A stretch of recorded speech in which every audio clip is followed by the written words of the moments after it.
Olá, eu sou Marília Lovison, sou professora da Faculdade de Saúde Pública da USP e sou do GTISP, do GT de Informação da Abrasco, e sou atualmente também uma das vice-presidentes da Abrasco. Estou muito feliz, parabenizo toda a organização do SIC Saúde Brasil 2021, e na pessoa da professora Liliane Nascimento, parabenizo a todos do laboratório, do MASA, da Universidade Federal do Pará, e um prazer enorme a gente estar nesse território virtual, né, podendo trazer esse nível de debate, esse nível de discussão de um tema de tão grande importância. Nessa mesa nós vamos ter o prazer de poder debater, discutir e ouvir o professor Antônio Luiz Pinho Ribeiro com o tema a aplicabilidade da inteligência artificial no âmbito dos serviços de atenção à saúde. O professor Antônio Luiz Pinho Ribeiro é professor titular do Departamento de Clínica Médica da Faculdade de Medicina da UFMG, coordenador de pesquisa e inovação do Hospital das Clínicas da UFMG e do Diamond Jubilee International Visiting Fellow da Universidade de Southampton. É pesquisador do CNPq e presidente 2019-2021 da Sociedade Internacional de Eletrocardiologia. Muito obrigada, Antônio Luiz Pinto, professor, que nos brinda aqui. Eu tenho trabalhado bastante com serviços de saúde, e este tema é absolutamente fundamental para o nosso debate. Nos últimos tempos, né, a aceleração do desenvolvimento tecnológico, essa revolução da inteligência artificial, suas aplicabilidades, tem desafiado profissionais, gestores e usuários, trazendo grandes debates, né? Debates no campo da ética, debates no campo das nossas políticas públicas, refletir e compreender como que as aplicações envolvem os cenários de atendimentos, as avaliações de políticas públicas, são demandas de pesquisadores e de gestores em todo o mundo, e a gente espera que os debates possam trazer reflexões importantes para a aplicabilidade, à luz da LGPD, dos princípios do SUS, reconhecendo que este evento, desde seu início, né, tem apontado a importância da informação como patrimônio, como valor social para os nossos cidadãos, garantindo transparência e sigilo ao mesmo tempo, né, garantindo qualidade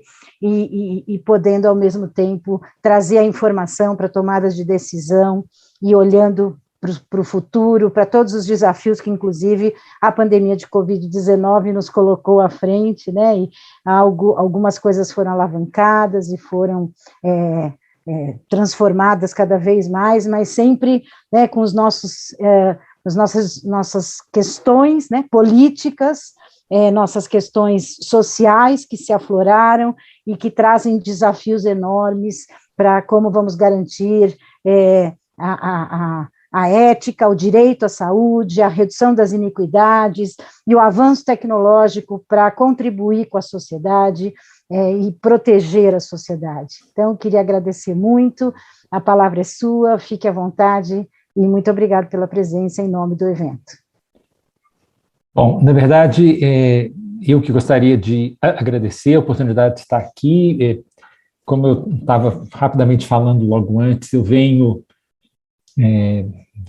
para a saúde pública da clínica, então eu fiz um certo percurso, sou um médico de hospital, como a imagem atrás sugere, né, e mais ou menos há uns 20 anos atrás, né, a gente começou a trabalhar com um projeto de telesaúde em Minas Gerais, e junto com a Maria Bialquimin, né, que é a minha colega desde o início aqui, que agora se aposentou, né, nós iniciamos essa ação, que na época se chamava Projeto Minas TDK, financiado pela Agência de Fomento de Minas Gerais, pela nossa FAP, e que tinha o apoio do Estado de Minas Gerais para que a gente pudesse integrar aí municípios remotos, né, de regiões distantes do Estado, especialmente municípios de pequeno porte,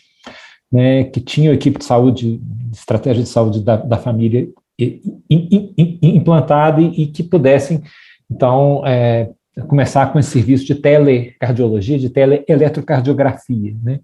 E junto com outros movimentos que eu fiz nessa época, me tornei diretor do hospital logo a seguir e desde sempre envolvido então com a telesaúde. A gente começou ainda com pesquisa, né, a prover esse serviço, né, e basicamente fizemos um estudo de implementação, mostrando a factibilidade, né, e também o custo-benefício de um serviço inicialmente muito simples de tele-ECG, e esse serviço, então, ele foi implantado nesses 82 municípios, né, mas logo nós expandimos para o estado de Minas Gerais como um todo, desde o início como um consórcio de universidades públicas mineiras, né, e esse foco inicial na teleeletrocardiografia se passou para um foco da telemedicina, da telesaúde, no sentido mais amplo, com outras atividades de assistência, de teleeducação, né, e sempre com uma pitada importante, uma pegada de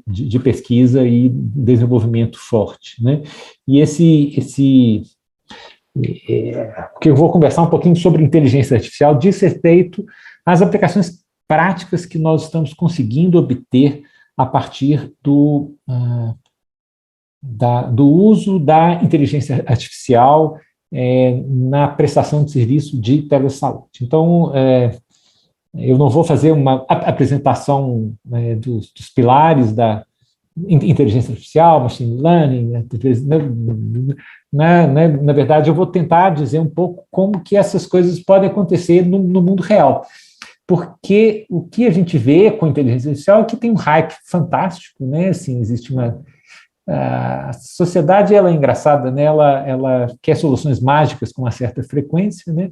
E a bola da vez, assim, né? A bala da vez é a inteligência artificial, como se ela fosse resolver, né, o atendimento em saúde de uma forma automática, às vezes problemas de acesso ou não, né? E na verdade a gente sabe que as coisas são muito mais complicadas que isso de uma forma geral. Então, um pouco é a contribuição que a gente tem tanto implementação, serviço, dados, pesquisa, né? E eu vou ser bastante prático aqui, né? Até porque eu sou um médico com um viezinho de saúde pública e epidemiologia, né, mas eu não tenho o conhecimento tecnológico para além do necessário para atuar com os meus colegas, né, da área de exatas, que eles sim que desenvolveram os algoritmos, eles que fizeram toda essa parte, né. Então, continuando a nossa historinha, né, de como que a gente chegou até aqui, esse serviço ele se expandiu e ele se tornou um serviço nacional. O Pará não está aqui, né? Nem São Paulo, que São Paulo tem tudo, né, de maneira muito, muito, muito diferente, né? Mas o serviço de tele-ECG se tornou um serviço nacional, né? Ele é financiado pelo Ministério da Saúde. Ontem fizemos 4.200 eletros, né? A média era na faixa de 3.000, mas agora, pós-pandemia, ele tem aumentado. Dos 1.020 municípios, o número atual seria 1.057 municípios atendidos, né, fazendo aí cerca de 4.000 eletros por dia, né, e esse serviço, então, né, hoje ele tem uma pegada mais mundial. A gente, por exemplo, fez o serviço de tele-ECG do estudo da World Heart Federation de Covid e coração, e existem perspectivas reais de atuação em outros países, né? E para isso a gente criou um certo ciclo de pesquisa, desenvolvimento e inovação, de uma certa maneira, e implementação desses serviços, gerando bases de dados, novos problemas de pesquisa, e obtivemos financiamento de todo mundo que pudesse financiar, né? Então, as agências de pesquisa, né, a FAP Mineira, FAPEMIG, CNPq, FINEP, financiamentos internacionais em projetos específicos, em geral, NIAID, Medical Research Council inglês, a comunidade europeia, fundações, Medtronic e outras, né? E isso, quando a gente consegue, esses viram serviços mesmo implantados com financiamento do Ministério, da Secretaria de Estado de Saúde de Minas Gerais, ou de outros atores, quando isso é pertinente. E o que a gente faz nesse conjunto global de serviços? Teleconsultorias, teleconsultas, agora que foi autorizado, né, a gente fez basicamente no contexto do telecovid, que foi uma coisa que a gente fez, né? Métodos diagnósticos é o nosso forte, o eletrocardiograma, mas outros métodos em cardiologia, a retinografia, o fundo de olho, mais recentemente um projeto de espirometria em 100 pontos de atenção pelo país, né? Sistemas aplicativos, sistemas que funcionam em celular ou tablet, sistema de suporte à decisão para hipertensão, para doenças crônicas, para doenças de Chagas, né? E isso tudo com esse viés, tudo vira pesquisa, então tem uma forte inserção na pós-graduação, na pesquisa, mas com esse componente de serviço, auditoria clínica, manutenção da qualidade, monitoramento de indicadores, suporte técnico para os locais onde tem os nossos equipamentos, né? E, mais recentemente, nos últimos 5 anos, com um componente de teleeducação, seja no apoio a esses projetos e iniciativas, seja de uma forma autônoma. O principal aí, talvez seja o nosso canal do YouTube, que já tem quase 90 mil inscritos, com alguns vídeos com até 2 milhões de acessos, né? Então, na verdade, temos aí, né, mas temos cursos no Moodle, cursos para o Ministério da Saúde, cursos para o UFMG, para outras universidades, né? Então a gente já atua nessa área. Esse é o último ECG em tempos de pandemia. E falando do ECG, como que ele funciona, né? Então a gente tem 3 a 5 cardiologistas de plantão por turno, geralmente um à noite, durante o dia tem mais, e a gente desenvolveu um sistema que captura o eletro na ponta, né, e leva para os nossos servidores, pré-processa ele, né, e apresenta para esse especialista, né, para ele realizar esse laudo com ferramentas de medidas, com uma série de recursos de inteligência não artificial, né, e que de maneira que a gente consegue responder em média 2 minutos o exame de urgência e até 100 minutos, na grande maioria dos exames eletivos, né? A gente desenvolveu um sistema de captura compatível com diferentes marcas, desenvolveu uma interface, então, né, que os cardiologistas conseguem analisar os diferentes traçados, com as medidas automáticas, né, que são para esse pré-processamento fornece, com laudo que ele é compatível com essas medidas para reduzir os erros, né,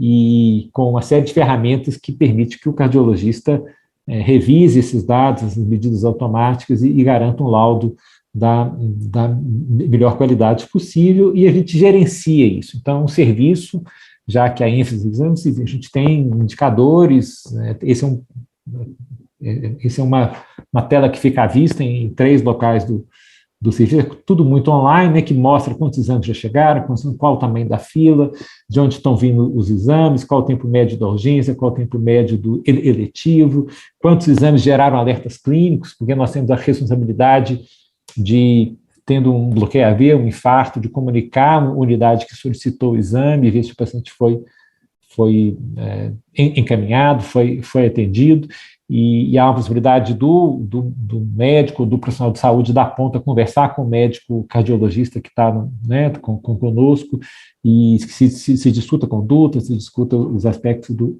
encaminhamento, né, e isso tem sido feito maciçamente, né? Hoje são 5,5 milhões de eletrocardiogramas e uma série de outros exames que foram realizados. E como que isso se reverteu em inteligência artificial, né? Então, nós temos esse projeto, que chama de Projeto CODE, nome, um acrônimo aí, Clinical Outcomes Digital Electrocardiography, né, que a gente partiu de uma ideia que não é incomum atualmente, de construir uma corte eletrônica a partir dos dados que a gente tinha. Então, nós fizemos o linkage, né, com os dados de mortalidade, né, para o estado de Minas Gerais, e para a cidade de Belo Horizonte a gente conseguiu fazer agora para os dados do SH também, os dados de hospitalização, né, e inicialmente pensamos em estudar mais os aspectos epidemiológicos, mas logo a gente viu que existia uma possibilidade efetivamente de utilizar ferramentas de inteligência artificial em cima desses dados,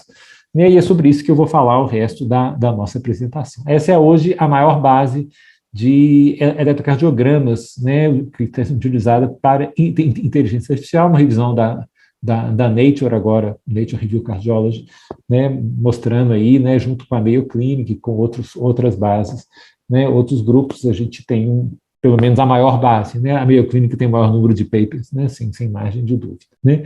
Então, nessa base inicial, né, base 1.0 que a gente está utilizando, tinha cerca de 2,6 milhões de exames, né, que a gente viu que pertencia a 1,7 milhão de pacientes. Cada exame tinha os relatórios de texto, tinha os códigos de classificação automática, e nós fizemos todo um trabalho de anos, né, para agregar essa base toda de 2010 a 2017, juntando, então, dados clínicos que nós tínhamos, anônimos, é óbvio, depois do Linked, com informações sobre medicação em uso,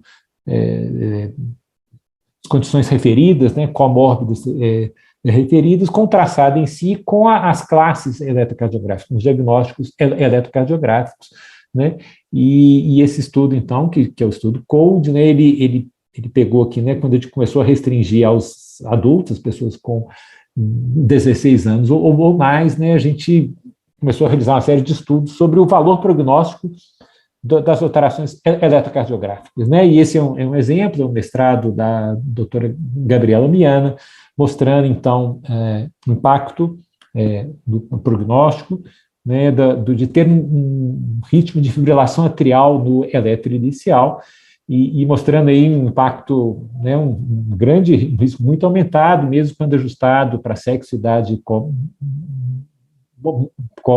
morbidades, importante na interação, na heterogeneidade em relação ao sexo, né? Então, a FA tem um impacto muito maior nas mulheres do que nos homens, né, que é um dado importante do ponto de vista clínico também, né? E aí, Antônio e Manuel, como primeiros autores desse artigo, a gente viu que a gente poderia tentar utilizar, então, inteligência artificial, e aí, né, foi uma sugestão dos mais jovens, né, utilizar as técnicas de rede neural profunda, né, que são de deep learning, né, que são técnicas que você coloca o input, que é o dado bruto, né, e treina essa rede e sem realizar procedimentos intermediários de segmentação desse traçado, quer dizer, de medidas iniciais, né, você tenta obter esse resultado, treinar essa rede, e inicialmente a gente fez isso para treinar a rede para o diagnóstico automático da eletrocardiografia. E todo mundo que já viu um aparelho de eletro, né, de digital, sabe que existem algoritmos, né, prontos dentro ali para interpretação automática, e que eles são péssimos, né, que eles são muito pouco confiáveis, e a maioria dos médicos praticantes não utiliza esses algoritmos, e aí há uma oportunidade da inteligência artificial de melhorar essa classificação automática do eletro, que não é uma questão simples, né? O eletro tem muitas classes diagnósticas, né? Não é assim só normal e anormal, né? Importa saber qual arritmia, qual alteração morfológica, se é infarto, se é bloqueio, se é hipertrofia, né? E quando você lista essas classes todas, você tem aí 60, 70 classes, né? Que são muito heterogêneas do ponto de vista da sua frequência, né?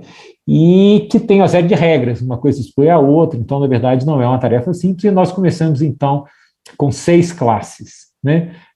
Algumas relacionadas ao ritmo, fibrilação atrial, taquicardia, bradicardia sinusal, outras morfológicas, como bloqueio de ramo direito e esquerdo, né? E nós testamos, comparamos, então, treinamos a rede, dividimos a base em uma base de desenvolvimento, outra de aprimoramento, outra de teste, né, de validação, e criamos um dataset isolado, né, avaliado aí por 2 cardiologistas certificados, com um terceiro dando a opinião quando necessário, e aí testamos nessa base de teste a rede versus médicos, né? E depois do treinamento da rede adequado, né, isso só foi feito ao final. O que a gente viu foi que as medidas de acuidade, né, em azul, a rede, em laranja, o residente de cardio, né, o residente com 10 anos de estudo, né, que as medidas pontuais elas eram pelo menos iguais ou superiores para todas as classes que nós vimos, e há um intervalo de confiança largo, então não pode falar que é superior, né? Mas nós temos, então, que a rede foi, né, a rede neural, ela tinha uma acuidade igual ou melhor, né, então, do que os médicos no reconhecimento dessas classes. Isso ainda não teve consequências práticas. E esse é a grande questão da inteligência artificial nos serviços de saúde. Temos pesquisa, nem sempre pesquisa de qualidade, essa eu acho que é, falta de crítica ou de modéstia, mas nós não temos ainda não podemos utilizar, porque eu precisaria da classificação de todas as classes. E esse é o desenvolvimento atual que a gente tem, né?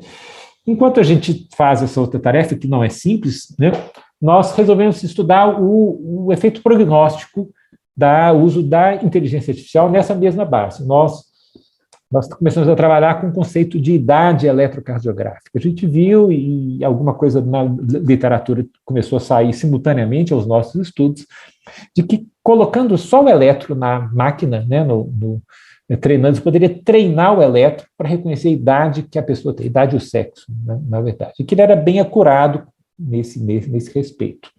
Mas que existia um erro, né, existia um desvio padrão em torno desse valor observado, e que esse erro médio era na faixa de 7, 8, 9 anos. Né?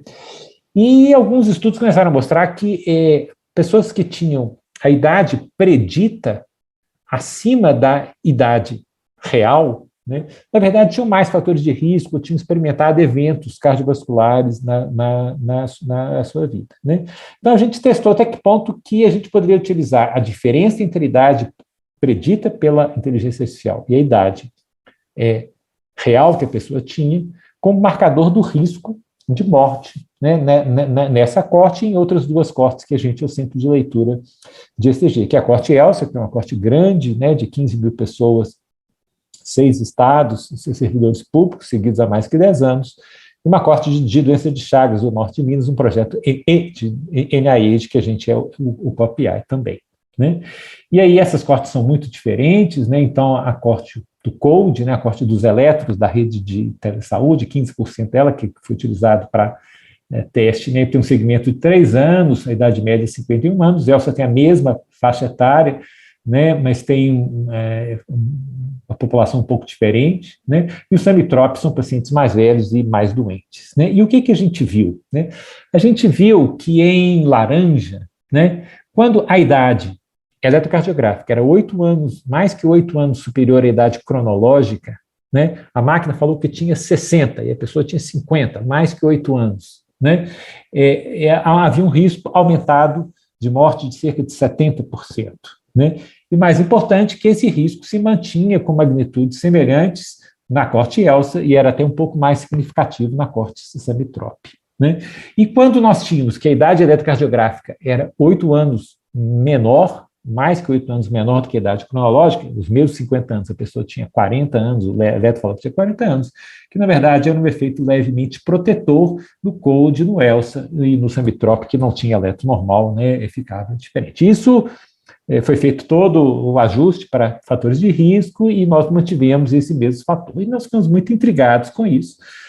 E tentamos entender, será que o eletro, então, a idade eletrocardiográfica, um sumário das alterações eletrocardiográficas, e eu simplesmente estou tratando de pessoas com eletro mais anormal, e por isso que eu tenho essa resposta sim. Né?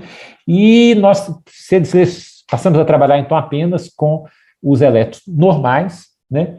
E nós vimos que, mesmo com eletros que os cardiologistas consideravam normais, foram revistos, e nós fizemos outros estudos, né? E no paper tem isso bem claro, né? Que a máquina era capaz de reconhecer aqueles com idade eletrocardiográfica, idade cardíaca maior, e que esse continuava sendo um fator de risco para a morte. Né? No caso do ELSA, isso perde a significância estatística, mas, na verdade, poucos pacientes com eletro normal faleceram, são menos que 20 aqui. Né? Então, a magnitude do efeito ainda continua significativa, mas a significância some. Né? Então, nós passamos a ver, então, o eletro, a inteligência artificial, a gente faz 4 mil eletros por dia. Né? Ela pode nos ajudar a classificar melhor o eletro, promessa, ainda não foi implementado, mas talvez ela possa ser utilizada na atenção primária, especialmente, né, naqueles pacientes de risco intermediário, que a extração de risco cardiovascular, quem é alto, quem já teve infarto, quem está cheio de fator de risco, ninguém precisa de eletro para saber que esse paciente tem um risco aumentado, né? Quem não tem nada, né, depois eu também não, mas existe uma faixa intermediária, né, de 5 a 10% do risco de eventos em 10 anos, que hoje se preconiza utilizar score de cálcio, que é um exame caro, radiológico, e talvez o eletro possa ser utilizado, né, para pela idade eletrocardiográfica para reclassificar o risco desses casos. E mais do que isso, ele pode ser utilizado como moeda de barganha pelo profissional de saúde na hora de conversar com o seu paciente cheio de fator de risco. Olha, o seu coração está mais velho, o senhor está mais velho, o seu coração equivale ao coração de pessoa de 60 anos, o senhor tem 50, né? O senhor tem que fazer alguma coisa para que isso mude, né?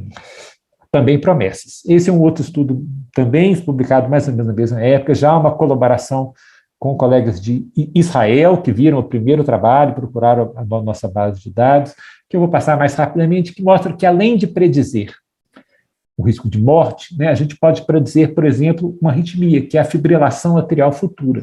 E aí a estratégia utilizada pelos colegas de Israel é utilizar a rede, a mesma rede que a gente desenvolveu, mas com outros marcadores, né, obtidos pelo próprio eletro, pelos dados clínicos do paciente, e aqueles pacientes que tinham mais que 2 eletrocardiogramas foram avaliados, então, para o risco de desenvolvimento de novo episódio de FA, dessa arritmia, fibrilação atrial, né, e aí ele utilizou, não é, o DNN e outros critérios. A grande contribuição que existe aqui é realmente mesmo da rede neural. E só para a gente, já chegando perto do fim, mostrar que esse score de risco feito, né, por esse grupo conosco, mostra que eu consigo estratificar o risco, né, em classes muito nítidas do risco de evoluir para um novo episódio de fibrilação atrial, que é uma arritmia que provoca AVC, que provoca insuficiência cardíaca, está relacionado ao risco de morte. A gente já viu lá atrás, aumenta em hazard rate de 2, aumenta em 100% o risco de morte, né? E a inteligência artificial pode nos ajudar a reconhecer precocemente quais são esses pacientes. Estudo que merece validação, e nós estamos estudando na própria Elsen e em outras cortes como validar esse tipo de predição que a gente fez. Então, finalizando aqui, né, o TeleCG, que a telesaúde é viável, pode melhorar o acesso à saúde, eu traduzi, né, a saúde cardiovascular, né, a inteligência artificial pode ser usada para melhorar a classificação automática do eletro de 12 derivações, gente, Deus do céu, 12 leads. A inteligência artificial pode prever a idade cardíaca do paciente, uma ferramenta promissora para a previsão do risco da mortalidade geral, e pode predizer também quais pacientes em ritmo sinusal, sem arritmia, sem fibrilação atrial, que podem predizer para isso. Essas aplicações, elas são futuras, né? Nós temos poucas aplicações de uso real prático, né?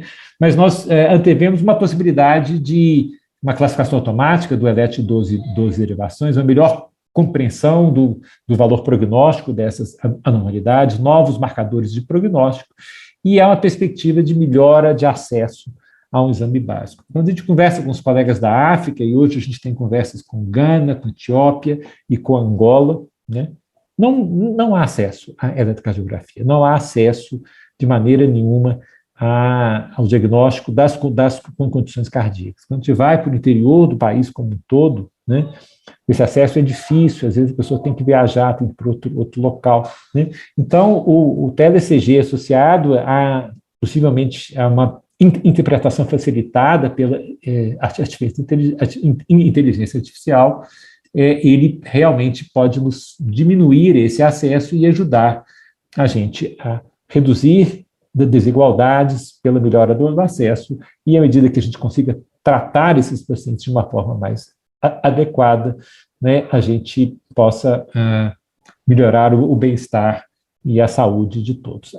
O nosso grupo faz parte de um grupo que foi selecionado, então, pelo governo federal e pela Fundação de Amparo de São Paulo, para ter um centro de inteligência artificial em saúde. Nós pretendemos continuar desenvolvendo esses estudos dentro desse contexto, lembrando sempre que essa é uma atividade multidisciplinar, multiprofissional, então contamos aí com engenheiros, computólogos, estatísticos, né, e é um grupo grande atuando, muitos pós-graduandos, muitos jovens, né, e a rede de telesaúde de Minas Gerais, que não é mais só de Minas Gerais, né, ela tem uma abrangência muito maior, é uma construção de muitas pessoas que atuam nas mais diferentes áreas, né, hoje temos mais de 100 colaboradores ativos e só isso faz com que a gente consiga realizar esse esforço.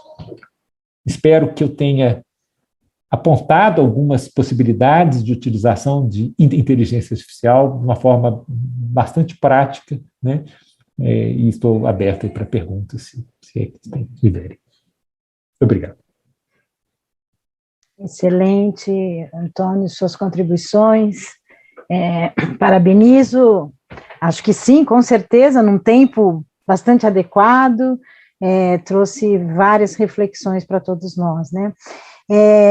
Acho muito interessante e todo o trabalho com o TeleCG, né, e como você diz, o quanto isto contribui com a ampliação do acesso, né, a gente sempre vai ampliando a organização de serviços de saúde, colocando o ECG num lugar importante para avaliação de risco, de hipertensos, das nossas linhas de cuidados no SUS, mas não se consegue efetivamente, né, às vezes você consegue o aparelho, mas você não consegue construir inteligência para leitura e para classificação e análise deste exame, então eu acho que sim, este esforço é extremamente louvável, a gente aqui no Sudeste, em São Paulo também, teve experiências nesse sentido, e que auxiliam fortemente a tomada de decisão clínica, né, com esta possibilidade de capilaridade do tele-ECG.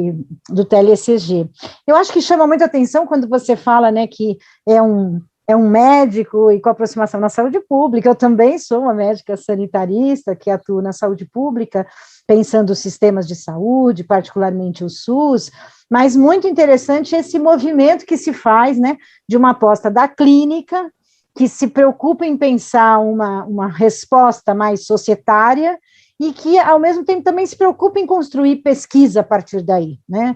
E acho que é muito interessante, e aí já fica uma pergunta, né, que assim, a gente tem muita informação clínica, mas a questão da ética e privacidade das informações em saúde, né, sempre nos preocupa na hora que você tem um volume de dados clínicos tão grande, e como você mesmo disse, são anonimados, né, não são identificados, etc., mas sempre é um volume de dado clínico muito grande, e a gente não pode deixar de considerar o valor que tem a informação, né, inclusive para o setor privado, né, pensando quanto todo investimento público que se faz numa construção como essa. Então, um pouco como é que se lida com esta preocupação. E você acha que vai apontando esses caminhos de, assim, vou fazer uma análise epidemiológica e tenho muito dado, então vamos pensar que inteligência é esta, né, que esses dados vão poder produzir. E acho que você aponta interessante e muito adequadamente de que esse é um processo muito inicial ainda, né?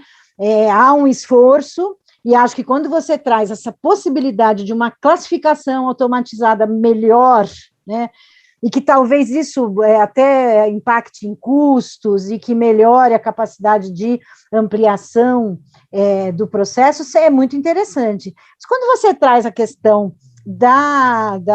dessa possibilidade de risco, né, de identificação de risco e de prognóstico, aí a gente volta a se preocupar quando a gente pensa nos princípios do SUS e qual é o uso disto, né, pensando que na pandemia a gente viu buscas incessantes, né, de qualquer possibilidade de tomada de decisão, né, a partir de informações que me indicassem risco e que em alguns momentos beiraram o idadismo, né, beiraram decisões bastante perigosas nesse sentido de quem tem maior risco ou quem tem menor risco para tomada de decisão. No caso do eletro, na hora que você aponta para a atenção primária, acho muito interessante, acho que você tem toda a razão. Se por um lado ainda é difícil que a gente faça a classificação de risco, né, os casos de lesão de órgão-alvo são os que mais concretamente a gente consegue identificar como o risco mais alto. E esse risco intermediário poderia ser beneficiado, mas também fico pensando o quanto todos os screening, todos os rastreios, todos os movimentos de classificação precoce, né, identificação precoce de um risco adicional, o quanto isso também não tem que estar envolvido numa análise de que há o que se fazer, né, que tem valor esta informação, que não se gerará sobre diagnóstico, sobre tratamento, né, e o quanto a gente consegue, de fato, aí capilarizar respostas para isso. Eu sei que quando a gente inventa, né, uma construção de inovação, né, a gente vai tentando gerenciar os seus efeitos, não necessariamente tem o controle de todos eles. Mas como é que, aí acho que a gente não tem nenhuma pergunta no chat, também vamos ter que encerrar daqui a pouco, aí já temos nosso convidado aí, o David, que vai contribuir com a nossa próxima conversa, e em particular da atenção primária em saúde também, mas o quanto que vocês pensaram nisso, né? Inclusive, quando a gente pensa nos princípios do SUS, né, e esse evento tem trazido muito forte o valor da informação como um patrimônio da sociedade e o valor social da política pública, né? Então, de pensar de fato do jeito que você termina, que isso sirva para ampliar acesso, para ampliar políticas equânimes e não para ampliar desigualdades ou para construir risco, né, adicional e piora da qualidade ou mesmo da desigualdade. Então, sei que vocês se preocupam o tempo todo, quem trabalha com essa vontade da inteligência artificial, né, sempre acha que a gente tem que perseguir, né, que vai ter processos positivos que vão contribuir, mas que é preciso sempre estar muito atento, e você começou para mim brilhantemente, não é uma bala de prata. Né? Se não é uma bala de prata, como é que vocês pensam, né, esses caminhos, e o quanto essas preocupações e essas questões permeiam, né, o projeto e o cotidiano, o quanto que isso, ao mesmo tempo, não tem que já ir capilarizando, ou seja, o SUS muito prontamente quer um sistema de tele-ECG, né? O quanto que o SUS estaria preparado, pensando inclusive em avaliação da implementação, quando entra contexto, tecnologia, recursos, política, né, para implementar uma tecnologia, uma estratégia, de que sentido de fato faria este movimento adicional que vocês estão perseguindo com a inteligência artificial. E acho que não temos nenhuma questão no chat, e eu queria então que você pudesse fazer as suas considerações finais, um pouco em cima dessas provocações, para a gente poder encerrar, e desde já lhe agradeço. Eu que agradeço, Marília. Bom, tem um monte de perguntas, eu vou tentar ser um pouco mais só, né? Primeiro, a gente fez muito estudo de implementação no começo. Hoje o eletro, para a gente, é uma coisa muito tranquila, assim, a gente não tem muita dúvida de que ele tem um local e que ele é factível a implementação e é incorporado no SUS, e eu acho que isso é uma coisa muito simples. A gente tem uma preocupação com os nossos servidores, do ponto de vista, né, da integridade dos dados e de restringir quem tem acesso a dado identificado, os médicos têm acesso aos exames que eles fazem, né, e todos os outros, né, atuam sobre termo de sigilo, e esse linkage sempre foi feito em condições adequadas aí, né? Foram feitas 2 levas de linkage já, né? Uma primeira e uma segunda. Agora, eu tenho uma posição um pouco diferente, e aí meus coautores, os 2 da inteligência artificial, por coincidência, são meus filhos, né? Então, assim, eles mudaram um pouco a minha forma de ver, assim, e hoje eu acho que o dado anônimo e não identificável, traçado eletrocardiográfico com etiquetas de diagnóstico, não tem jeito de você saber quem é, né? Assim, do ponto de vista prático, não existe ainda essa... Até o eletro podia ser pensado com uma identificação biométrica, mas isso não existe ainda, né? Então,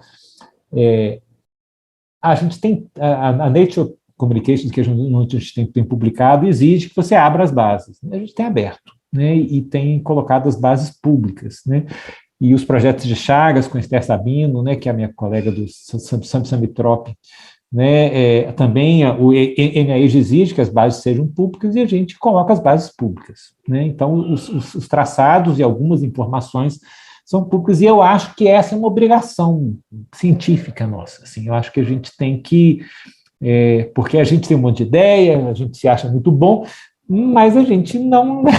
tem muita gente boa que pode se beneficiar e pode utilizar as bases, pode obter novas informações, né? E então, assim, a gente tem que saber que quanto mais público, a mesma coisa que o próprio Ministério da Saúde, né, classicamente fez com as bases, e tem tanto, né, agora no Covid a gente viu tanta coisa sendo feita com as bases do SH, do SIM, né, e eu acho que isso é uma coisa essencial, que isso seja, né, seja público, que as pessoas possam ter acesso, possam obter né, os dados, garantindo aí a nenhuma possibilidade de identificação da pessoa a seguir. Né? E só finalizando, assim, a gente atua cada vez mais junto com a SAPES, né, e com a Secretaria de Atenção Primária à Saúde, e também com o Departamento de Saúde Digital do Ministério. E a estratificação de risco, a estratificação de risco é um desafio efetivo, né, da atenção primária. A gente sabe que, e a gente sabe um pouco o que fazer, né, assim, a gente sabe que eu não tenho, passei minha vida, não tenho nenhum projeto com a indústria, né, então, na verdade, eu consigo falar isso com uma facilidade grande, né, mas os pacientes de alto risco vão precisar tomar estatina, gente. Isso aí é uma coisa que não tem jeito, né? Porque diminui o risco em 20%, 25%, e o risco relativo, né? O risco absoluto proporcional ao que tiver. Então, sim, se eu tenho uma coisa que eu posso reduzir o risco de evento cardiovascular e morte em 20%, 25%, eu tenho que fazer, a não ser que não seja o custo efetivo. Como estatina é genérico, tem custo baixíssimo hoje, e uma segurança muito grande, né? Eu não vejo por que não, né, certificar. Eu acho que a ênfase, e aí a gente está, né, participando aí dessa história da adesão ao HARTS, né, pelo Brasil, que é a estratégia da WHO para doença crônica, hipertensão e diabetes. A estratificação de risco é um dos pilares do HARTS, né? Então, se o eletro for ajudar nisso, ótimo. Se não for, vamos fazer de outra maneira, né? A gente não quer vender o eletro, né? A gente quer que as pessoas de alto risco sejam identificadas, possam ter mais enfático na mudança do estilo de vida e que possam tomar as medicações que possam reduzir esse risco, né? Eu acho que meu tempo acabou há muito tempo. Eu agradeço a vocês a oportunidade, parabéns pelo evento e obrigado. Excelente, excelente, muito obrigada, professor Antônio Luiz Pinheiro Ribeiro, parabéns pelo trabalho, e você finaliza brilhantemente, garantir o anônimo, né, para cada um, mas garantir o público para a ciência. Sim. E avançarmos em tudo que pudermos para um sistema público com menos desigualdades e mais acesso e mais qualidade da atenção à saúde nos serviços de saúde. Parabéns e muito obrigado pela sua contribuição. Obrigado, Marília, obrigado a todos.